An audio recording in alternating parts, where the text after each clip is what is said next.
तुझी पहिली रात्र सेलिब्रेट का करायची नाही? समोर ऐक, इतकी भारी गोष्ट असते ती. नवीन नातं सुरू होतं, मन जुळतात आणि ह्या सगळ्याला तू नकार देऊन टाकलास का? हे बघ, टेक्निकली ही आमची पहिली रात्र नाही. अरे पण प्रेमात पडल्यानंतरची पहिलीच रात्र आहे ना. तू नकार का दिलास हे बरोबर नाही यार. हेच बरोबर आहे. पण का? अरे का म्हणजे काय? अरे वय बघ आमचं, या वयात शोभतं का हे पहिली रात्र वगैरे सेलिब्रेट करणं? आणि त्याचा एवढा गाजावाजा कशाला करायचा? हे काय केवढं फिल्मी वाटतंय हे सगळं. फिल्मी? क्या बात आहे. आणि मग काय रे, ते फिल्मी हिरो सारखं 4-4 वेळा प्रपोज करताना नाही वाटलं का हे सगळं नाही आठवलं? वय आणि फिल्मी असणं. हेच मी तुला सांगत होतो की हे सगळं बालिशपणाचं वाटतं म्हणून.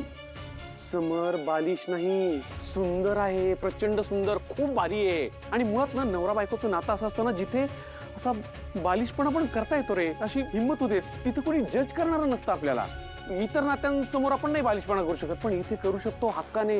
आपल्या हक्काचं नातं असतं ते. फक्त ना माणूस बायको समोरच असं वागू शकतो. आणि मुळात काय ना, तू असशील म्हातारा. स्वानंदी वहिनी म्हातारी नाहीये, ती अजून तरुण आहे. तिचा विचार करायचा ना. मग तिला काय वाटत असेल? मी म्हातारा नाहीये.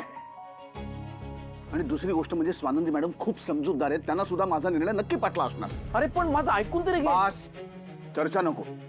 एकतर मला ना हा डिस्कशनचा विषयच वाटत नाहीये.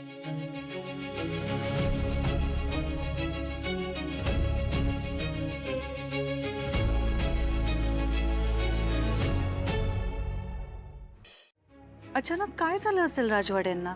सकाळी तर किती छान मूड मध्ये होते, मग अचानक डेकोरेशन साठी नकार का बरं दिला?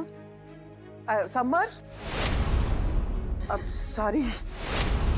काकू, नक्की त्यांनीच राजवाड्यांच्या डोक्यात काहीतरी भरवलं असणार आहे. नाहीतर राजवाडे असा फाडकन नकार देऊन नाही जाणार. म्हणजे अर्थात आधीचे राजवाडे आणि आत्ताचे राजवाडे खूप वेगळे आहेत ना. पण आता उशीर झालाय. आता त्यांनी ठरवलं म्हणजे ठरवलं. आता काही डेकोरेशन बद्दल राजवाडे मन बदलणार नाहीत. त्यात काकूंनी हे मुद्दाम केले असं जर मी सांगायला गेले तर ते त्यांना पटणारही नाहीये. पुरावा लागेल. काकूंच्या बाबतीत काहीच नाहीये माझ्याकडे आता. पण ठीक आहे, फार दिवस नाही काकू. तुमच्या सगळ्या कारस्थानांचे पुरावे मी लवकरच मिळवेन आणि राजवाड्यांना हे सगळं दाखवेन. स्वानंदी, अरे निकिता ताई, झाले सुष्मिता आणि अंशुमनची रूम डेकोरेट. तुम्ही किती गोड आहात. तू ठीक आहेस ना? ठीक आहे. काय यार, मला वाटलं होतं मी त्या डेकोरेशन मधून काही फुलं तुमच्या रूम साठी वाचवेन, बाजूला काढून ठेवेन. पण काकू तिने काही शिल्लकच नाही ठेवलं ग. दिसेल ते वाटेल ते भसाभस घेऊन त्यांच्या रूम मध्ये लावून टाकलं. तुमच्या रूम साठी पण काहीतरी ठेवावं असा विचार सुद्धा नाही केला त्यांनी. अशी काय बाई आहे. त्यात त्यात मी हे एवढंच जवळपास लपवून घेऊन आले. थँक्यू. मला ना तुमची रूम फुलांनी अशी भरून टाकायची होती, पूर्ण सजवायची होती. आता मी काय करू? मी आय एम सॉरी. अहो सॉरी काय, उलट थँक्यू. आणि तसंही 4 गुलाबाची फुलं असली किंवा 400 तरी सुगंध देण्याचा गुणधर्म कमी होतो का? आहा, हे खूप आहेत. Thank you so much. आणि सॉरी. सॉरी का? तुम्ही इतक्या प्रेमाने सगळं करत होतात आणि राजवाडे त्यांनी तुमचं मन दुखावलं. ते माझं जाऊ दे ग. मी त्याच्यावर चिडले तुझ्यासाठी. त्याने तुझ्या मनाचा जराही विचार नाही केला. सरळ नको ते डेकोरेशन असं म्हणून मोकळा झाला. तू खरंच खूप ऍडजस्ट करतेस समरला.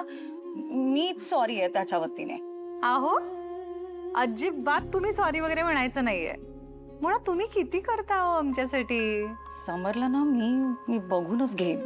अहो मी सांगू का निकिता ताई, हे राजवाड्यांनी मुद्दाम नाही केलंय. म्हणजे मी सांगते ना, खरंच सकाळी ते इतक्या मस्त मूड मध्ये होते ना. आणि मग काकू आल्या, मी खाली आले, पण तेव्हा त्या राजवाड्यांशी बोलत थांबल्या होत्या. अच्छा, आत्ता मला कळतंय.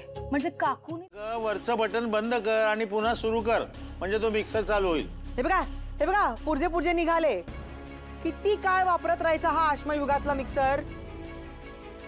एक काम करते, मी सुष्मिताला सांगते, ती देईल मला मिक्सर.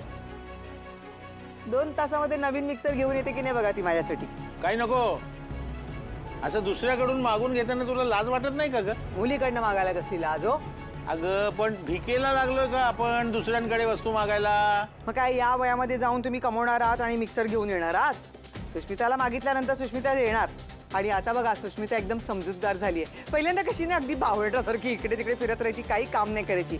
आता बघा पूर्ण घर ताब्यात घेतलंय तिने. संपूर्ण घरावर फक्त सुष्मिताचा अधिकार आहे. उगीच नाही तिला सगळे अधिकार दिले तिच्या सासूने आणि तिच्या आज्जे सासूने. सगळे खुश आहेत तिच्यावर. सुष्मिताच्या बाबतीत माझं तोंड उघडायला लावू नकोस. तोंड नाही उघडता ते बरं आहे. तोंड उघडल्यावर करणार तरी काय आहात? बिचारीला दोषच देणार आहात. जरा डोळे उघडे ठेवा आणि बघा आपल्या सुष्मिताकडे आणि त्या आदिराकडे. इकडची काडी तिकडे करत नाही. इतके दिवस झाले घरामध्ये येऊन. बस सासूला नुसतं मोलकरणी बनवून ठेवलंय. आणि सुष्मिता काय तिकडे स्वतः काम करते असं वाटतं का तुला? घे लिहून. तिकडे सुद्धा ती इकडची काडी तिकडे करत नसणार आहे. अधिकार मिळवणारे सगळी जबाबदारी पार पाडतात असं काहीही नसतं. ते घर अजूनही नंदूच सांभाळते. नाही नाही नाही नाही, भ्रम आहे तुमचा.